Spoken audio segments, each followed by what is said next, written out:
Yo, what is going on, guys? Winter Kills here, and welcome to a brand new locals feature match. Here we are in round one for May 20th's locals, and we've got a Swordsoul mirror match.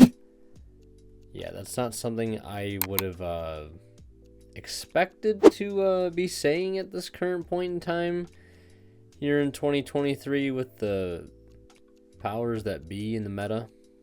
Pearly, Cash, all that stuff. A Swordsoul mirror. But you know what? I was like, when's the last time we've had a Swordsoul mirror? I can't even tell you the last time. So our Swordsoul player on the right here opened unplayable, and they had to pass to our Swordsoul player on the left, who leads with Emergence. That gets Ash. Great Ash target if they lead with it. It's always been the case. Same thing with Ecclesia. They're going to normal summon Taya, though. Pretty good, follow up to Ash on Emergence. That gets hit with Imperm. Yeah, I mean, who would have thought, right? If you are just passing a deck like Swordsoul, odds are you probably bricked on hand traps, because every other card in the deck that you would have drawn this on engine, well, I mean, yeah, I mean, it would all just be hand traps. Otherwise, you're drawing 10 uses, you're drawing Swordsoul cards. And maybe if you have just Taya and no way to use it, that'd probably be the only thing. Or maybe like an Otter, I guess, would be another card you wouldn't really just want to necessarily just summon for the sake of summoning it. They have another Emergence, which gets Ashed again, and then they try to use Taya again. They have another Imperm, so we already know that their opening hand has seemed to be a combination of double Ash and double Imperm to almost perfectly counter what their opponent has opened. And we're going to see an Ecclesia get normal summoned to help continue to play through those two hand traps yet again, allowing them to actually get into Chi and access some semblance of their engine after so much of it has been shut down. So we're going to see them send as Chainlink 2, Ashen as the graveyard off Taya, and then we're going to see that Chi going to go ahead and search out a copy of Blackout. And hard to see what else is in their hand. I see Nibiru. I wonder if they maybe could have gone for Longyan there, but I don't think they have another Swordsoul Worm card in hand, so I guess, why they searched Blackout makes sense. So we're going to see Ash. Well, sorry, not Ash. Emergence, and I was expecting it to get Ash, but it is going to go ahead and resolve. And we do see actually Gamma in the main deck here for Swordsoul, which yeah, I mean, Gamma's become fantastic this format to counter Droll. So I could definitely see why they'd main it. It's also just a fantastic going second card to begin with. And seeing some very reminiscent plays here of what our Swordsoul player on the left did earlier this game. Normal summon Taya, try to banish Emergence. They're going to chain Chi in response. They chain Ghost, so we're going to get the body off the field. Obviously, Token will not resolve, since Chi still negated the monster, right? And then they're going to swing in for 18. They'll pass it over. They have Moyi reveal. That must have been one hell of a draw. And then they're going to go ahead and bring out Token with Moyi, activate Ashen here. So wait, did I just see Shithana? Because is that what they revealed? If they revealed Shithana, then maybe they could have just gone for Longyan the last turn and, gone for a Baron and try to close out the game. But I get not wanting to play into like a Nibiru. They're going to go into Boxia. It's going to spin back.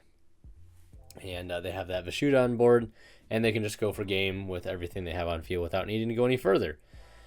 And I think that was probably under 5 summons too, right? Moyi, Token, Vishuda, Boxia. That's 4 summons, yeah. So playing around Nib there to the best of their abilities. And we're into game 2. Where we're going to see our Swordsoul player on the right go first. They're going to activate the Moye, and they're going to reveal a Vishuda. That's going to get hit with Imperm, set 1, and pass. No Moye token, no Moj token, as he calls it. And we see Ogre, we see Shithana, 1 spell card, could be Emergence. So they're going to summon Shithana to the field. They also have Droll and Lockbird as well. Which Droll is like a a card that I don't know if I'd personally want to keep in the deck against Swordsoul. Like, it's such a hit or miss card, and that's usually the sign of a bad card in a particular matchup. If it's hit or miss, right? You want a card that's going to be great in pretty much every situation when how it interacts with their engine, not only like 50% of the time. I think that's a pretty good general rule of thumb. So they're going to go ahead and special the Shithana, link that into Monk, and that's going to get the Shithana in the graveyard for Taya to try to resolve here by banishing it, and that's going to get hit with Impermanence, but they do have Heavenly Dragon Circle in hand, so they could use that to dodge the Imperm, but the thing about that is the normal search target for that has already been exhausted. Normally they would grab Shithana off of the Heavenly Dragon Circle, but unfortunately they already drew it, so that is not an option for them, which is just very, very unfortunate all around. So they're just going to go to the battle phase, put some damage on, and pass turn. And do they have a Shithana in their hand as well? I mean, I guess that's really why they call it a mirror match, huh?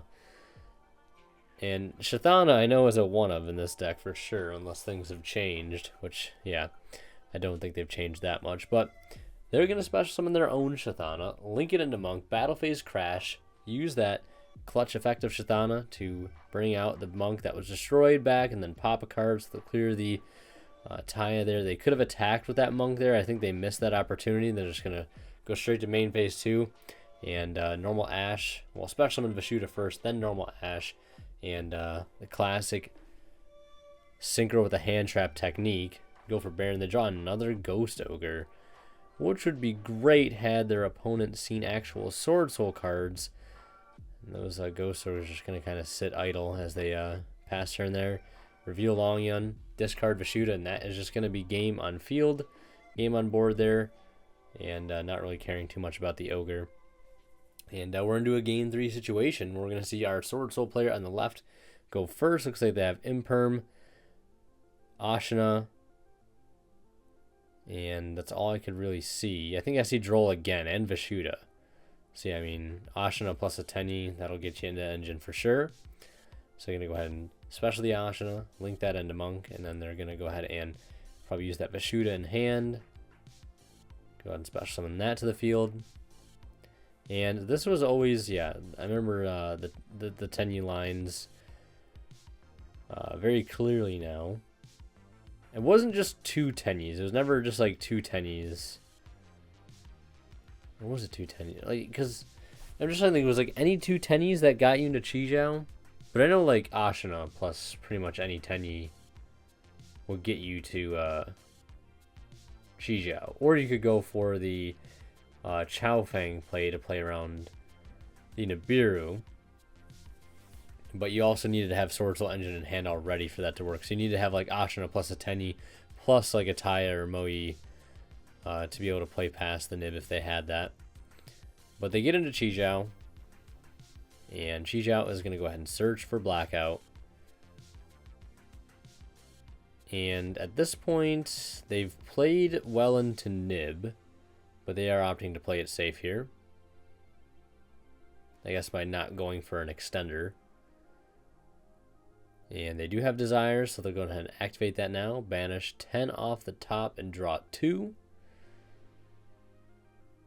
I see Shithana is gone. I saw a Longyun, and I think I saw a D-Barrier gone as well amongst those banished cards. And they draw another Droll and an Ogre. So they have double Droll, Ogre, Imperm, and one other card. Activate Atara, add back the Ashina for some form of follow-up. Set Imperm, set Blackout, and say go. So that is their board, and they do have the Nibiru. The opponent does have the Nibiru, so they're going to go ahead and drop that. They also have, I want to say they have Gamma too? Hard to tell exactly, but yeah. That is a high impact. Yeah, they do have Gamma, so they would have had Nib Gamma if they would have even gone for the Baron 2 there if they decided to extend even further to try to make a better board. I mean, at that point, like, I would just probably just go all out and like use a Longyun, because like if they have, you know, Nib, like you're not playing around anyways with starting with the Tenyis like that. It just is what it is. And that Gamma would have gone in on that Droll there, but the Nibiru kind of conflicting with that. But yeah, this might be one of those times where the Droll could be high impact, but like they already have Longyan in hand, which is just like making it not that good. They do have Ogre for the Moe. They're gonna activate the Longyan, discarding another Moe, and they're gonna go ahead and bring out Token. So they could go for Baron here, burn 12. And then swing for 6k,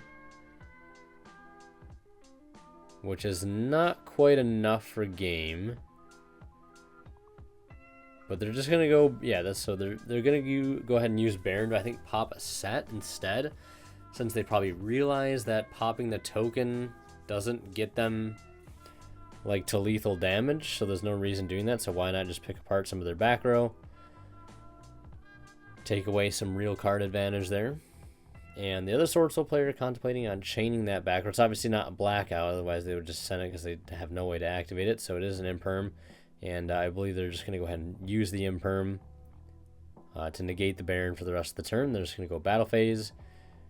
Nibiru destroys the Nibiru Token, and Baron swings in directly for 3k. And they pass turn, draw imperm for turn, and yeah, that's unfortunate. I think the only thing they have in hand is Vishuda. Yep, they do have Vishuda engraved, but unfortunately no way to use it. Or no, they have the Ashina engraved that they added back the previous turn off the Atara, so they're going to activate Ashina. And I mean, this is probably the easiest Baron negate of your life. Or maybe you could let them commit. I mean, yeah, no, you really can't, I suppose, because you just Vishuda once they get Monk on board, so you kind of have to negate there. And yeah, that is going to do it. Yeah, and they can't imperm because they have that set still, but yeah, very, very unfortunate. I think imperm was their draw for turn, so yeah, that's going to do it. Hope you guys enjoyed. Last but not least, a big shout out goes to our current Divine level channel members, who are Misfid, Green, Pody Stark, Cadillac 84, and H8 Cyber. Thank you guys so much as always for extremely kind and very generous support of the channel.